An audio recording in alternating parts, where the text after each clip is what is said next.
Continuamos con nuestro sobrevuelo, ¿sí?, por las cuestiones vinculadas a la libertad sindical y al ordenamiento sindical argentino. Vamos a detenernos cómo es nuestro ordenamiento sindical en clave constitucional. Digo, rápidamente. Bueno, nosotros tenemos una norma constitucional.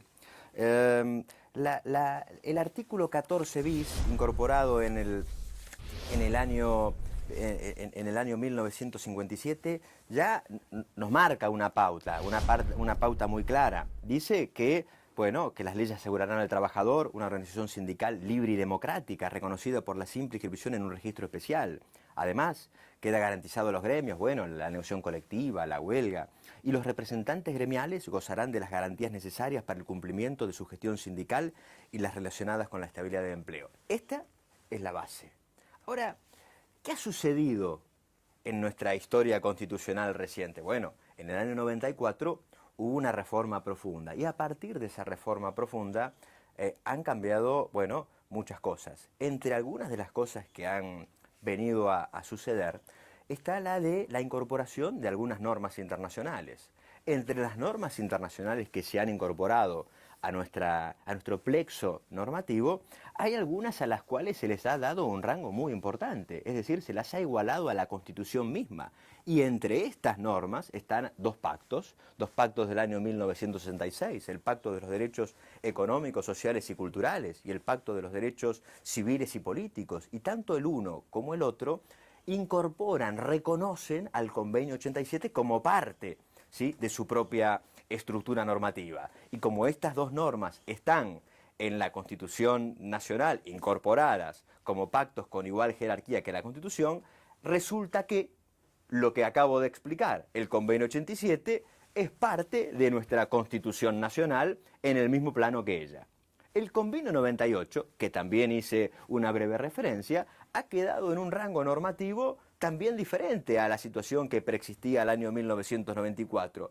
Esto es porque se les ha dado a los convenios internacionales y a los convenios de OIT, se les concede esa jerarquía, la de un rango supralegal. Y entonces tenemos una constitución y tenemos unas normas internacionales que han venido a reconfigurar el marco constitucional. Esto por un lado. Por el otro, nuestro ordenamiento sindical, bueno, algunos dicen que es un modelo porque reconoce ciertas señas a lo largo de la historia. Es como decía el profesor Giannivelli, bueno, tiene su historicidad. No me voy a detener en la historia, voy a decirles cuáles son 3 o 4 rasgos típicos, ¿sí?, de lo que se considera como características del modelo. Bueno, una cuestión es que ha habido leyes que regulan. Nuestro sistema es un sistema con leyes que regulan casi todo lo que tiene que ver con el sindicato. La ley actual que regula el ordenamiento sindical, la 23.551, es del año 1988, antes de la reforma constitucional. Pero en la ley, esta ley sindical y su decreto reglamentario, bueno, recogen esa seña de identidad regulando todo. ¿Qué regulan? Bueno, las condiciones en que se puede constituir un sindicato, el derecho de afiliarse, no afiliarse, bueno, cómo tienen que ser los estatutos, cuáles son las garantías que tienen los trabajadores cuando se afilian a un sindicato, qué puede hacer un sindicato, cuáles son sus órganos de administración, cómo se fiscaliza, cómo se hacen los procesos electorales. Bueno, y entre esas cosas que están reguladas en la ley, bueno, hay algunas que han despertado, como yo les decía, más polémica. Entre las que han despertado más polémica son las normas vinculadas a los tipos de sindicatos, ¿sí?, y las formas en que se pueden, o los criterios con los que se puede confirmar un sindicato en la República Argentina. Veamos. La ley sindical argentina dice que puede haber sindicatos de empresa, sindicatos de oficio y sindicatos generales o de rama de actividad, esos grandes sindicatos que nosotros conocemos, que vemos, la Unión Obrera Metalúrgica, la Unión Obrera de la Construcción, sindicatos que se agrupan en función de la actividad que desarrolla la empresa. A diferencia de los sindicatos que se agrupan en función de lo que hace un trabajador, los sindicatos de oficio, de profesión o de categoría, o esos sindicatos de categoría circunscriptos a una unidad menor, el sindicato de empresa, que no es más que eso. Nuestra ley sindical dice que esta es la tipología, la cierra ahí. Y entonces, bueno, algunos han venido a decir esto no se corresponde con el convenio 87. Pero además, la ley sindical ha tomado como criterio valioso la idea de que no es bueno que haya más de un sindicato que represente a un mismo colectivo de trabajadores. Con esta idea de que es bueno que los trabajadores los represente un solo sindicato y que además es mejor que esa representación se haga tomando como criterio de agrupamiento el sindicato de rama de actividad y además que el lugar en que se hace esa representación sindical coincida con toda la República Argentina, ha sido, bueno, son algunas de las ideas que han inspirado esta norma como las anteriores y que caracterizan el modelo. La idea, repito, de que es mejor para los trabajadores que el sindicato que los represente sea un sindicato fuerte, de rama de actividad, único y que coincida con toda la República Argentina. Ahora, para hacer esto, había que tomar alguna de las técnicas que les comentó el profesor Gianibelli. Y entonces nuestro ordenamiento jurídico adoptó esta ley un criterio. El criterio de que si yo tengo un porcentaje de los trabajadores que quiero representar, yo estoy habilitado para representarlos a todos. Repito, si tengo un porcentaje de un universo que quiero representar, por ejemplo, el 20% de los trabajadores de una actividad, esa suficiente representatividad me da derecho a representarlos a todos. Si alguno quiere competir conmigo, bueno, podremos competir, esas contiendas de personería, pero él tendrá que acreditar que tiene un porcentaje superior. Nuestra ley dice un porcentaje considerablemente superior y un decreto reglamentario aclara que el considerablemente es por lo menos el 10%. Y entonces nuestra ley, con esa idea que la inspira, ha instituido una distinción entre los sindicatos. Recuerden lo que yo dije de la libertad sindical y el convenio 87. Y la ley argentina ha elaborado, ha incluido una distinción. Hay sindicatos simplemente inscriptos y sindicatos con personería gremial. Y el sindicato con personería gremial es el sindicato que representa a la totalidad de los trabajadores de la categoría profesional, como les explicó el profesor Goldín, que quiera representar. Repito, nuestra ley lo que dice es que es bueno que haya un solo sindicato que represente a todos y que es mejor aún que ese sindicato se constituya con el criterio de la rama de actividad porque son sindicatos más fuertes. Y entonces le da, ¿sí? Instituye una representatividad asociada a ese número que le concede o que le permite a un sindicato obtener lo que se llama la personería gremial. A los sindicatos que tiene personería gremial, que se los estimula fuertemente, se le dan muchísimos derechos, incluido el de la negociación colectiva. Y a los sindicatos simplemente inscritos, bueno, se les dan muchísimos menos derechos, y este es uno de los puntos del debate, y este es uno de los puntos que ha sido objeto de un reproche internacional. Además, en esta misma línea, la de fortalecer a estos sindicatos, la protección especial que la ley instituye se le concede solamente a los trabajadores que están afiliados o a los que representan a los sindicatos con personería gremial.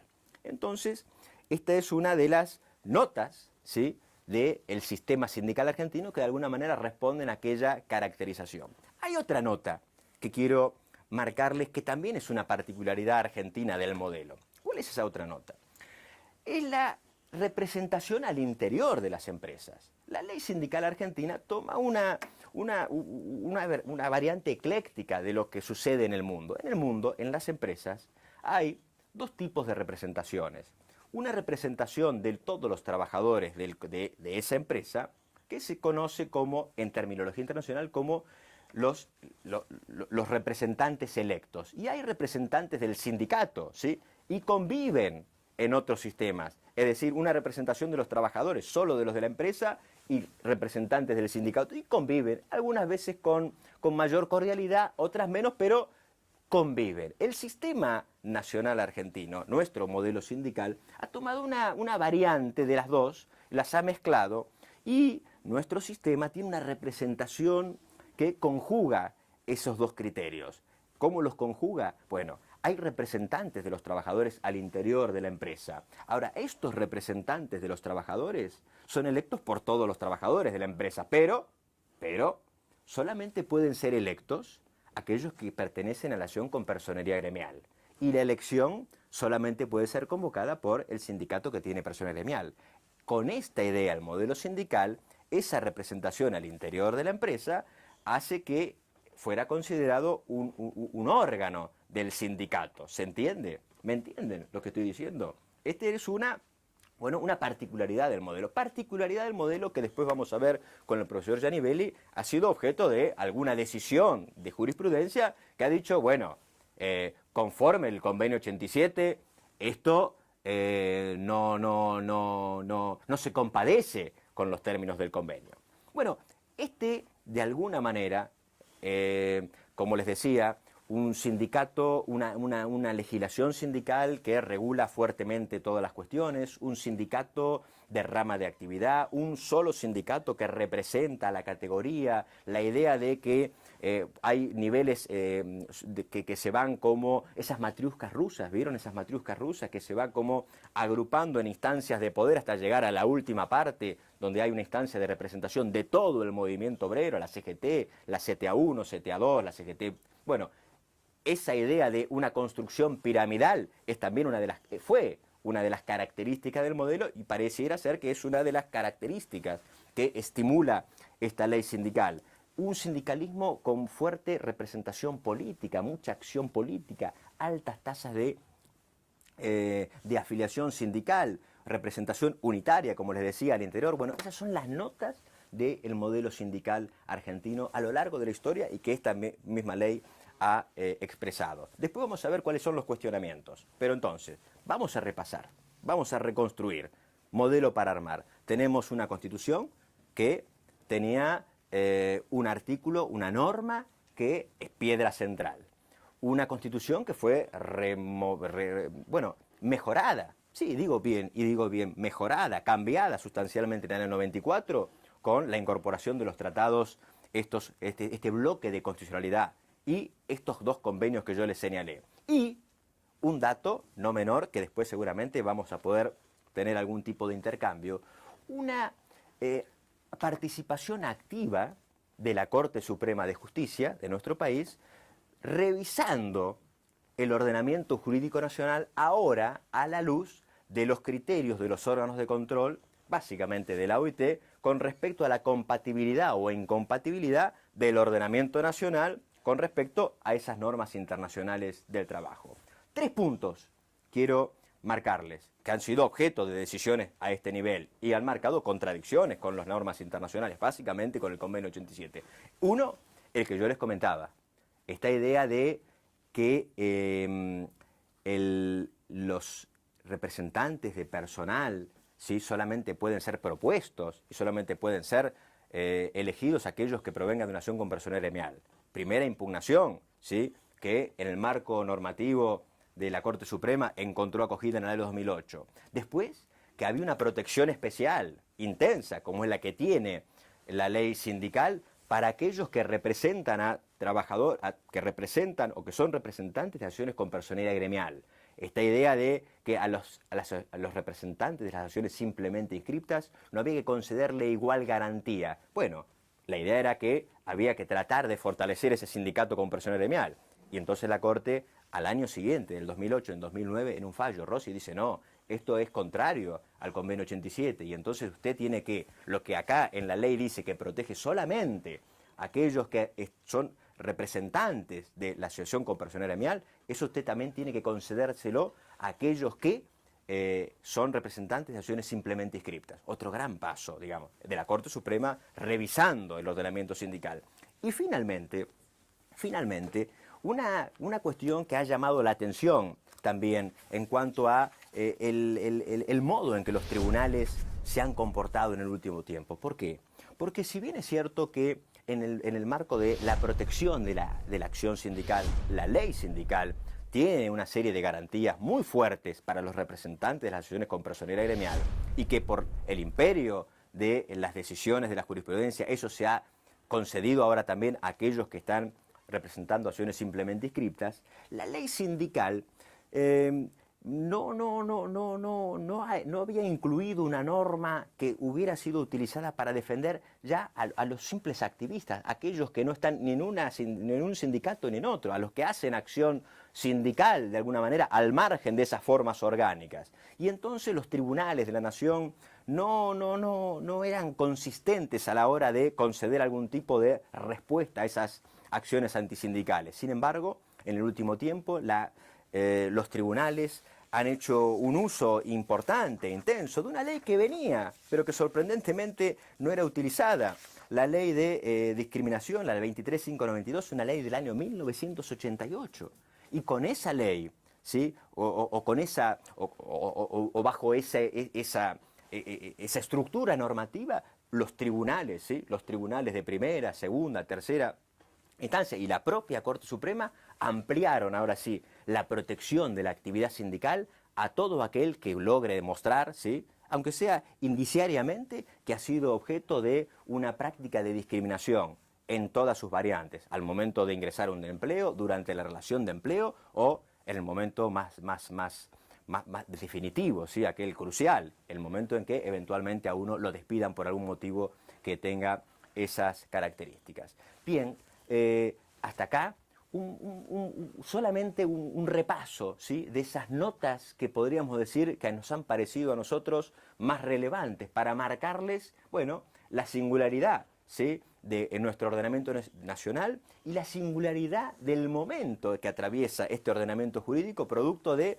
bueno, esas novedades constitucionales y esas novedades de interpretaciones jurisprudenciales que nos ponen en una zona de incertidumbre, digámoslo así, ¿sí? Es un ordenamiento que está en este momento en debate y en plena discusión. Espero que haya sido útil esta primera intervención y gracias.